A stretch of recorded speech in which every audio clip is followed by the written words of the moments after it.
Users with hacked or stolen Nintendo Insider information have been seeing strong legal action from the console manufacturer. Reports have been confirmed that Nintendo has been plugging leaks in an increasingly aggressive manner. The company has reportedly been cracking down on leakers of their secret developments. It has been noted that Nintendo has even been working the FBI to combat leaks and bringing strong lawsuits to so-called insiders. Some leakers are of course insiders, as they either work for the company or have taken part in testing. These leakers are dealt with using very specific terms when in breach of non-disclosure agreements.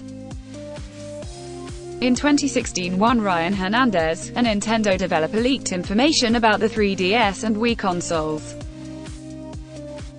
Hernandez was issued with the usual cease and desist order, to which he did not comply.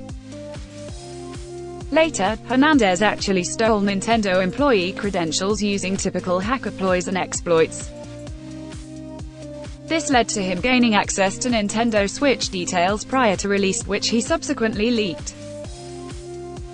Hernandez was later arrested by the FBI and fined $250,000. Other prominent leakers have included Twitter posters, Discord users, and even an actual journalist. It's because of the multitude of leakers in the past few years that Nintendo is starting to fight back in order to retain their private property. Nintendo has been noticeably pursuing leakers where the information has not been released for the public. They do not take a stance against anyone publishing information from legitimate sources. However, Nintendo has been coming down hardest on hackers who actively bypass Nintendo's very strong digital security. These hackers virtually break in and steal items from Nintendo's secure servers in order to distribute them across the web. Some of these incidents include images of game characters being stolen, details of game mechanics, and even copies of games, as was the case with Super Smash Bros. All of this comes as Nintendo prepares to release some big titles this quarter. Animal Crossing, New Horizons, and E3 are due for presentation soon, and Nintendo doesn't want a repeat of last year's E3 leak. In 2019, a large portion of Nintendo's E3 conference details were leaked on Twitter, which resulted in cease and desist orders.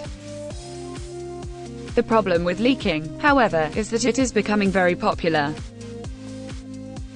Large developers put out teasers, which only serves to make the public hungry for more information.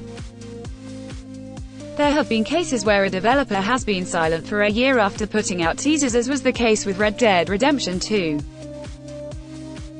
Warner Bros. Montreal has also been extremely coy with details of their rumored upcoming Batman game. The publisher has posted cryptic images on their Twitter feed, photos of staff with Batman t-shirts, and more recently an image of a Batman Beyond logo in their office elevator. This is all well and good as part of a PR campaign, but they haven't even confirmed that the game is in development yet. Most of the time there are strict non-publishing agreements between game developers and gaming magazines or online sites. I fear that as long as developers and publishers continue to constantly tease fans with as little detail as possible, then there will always be a need for leakers. It appears that the gaming community doesn't really care where the information comes from as long as they get it and it's accurate. Nintendo continues to prosecute leakers to the fullest extent of the law.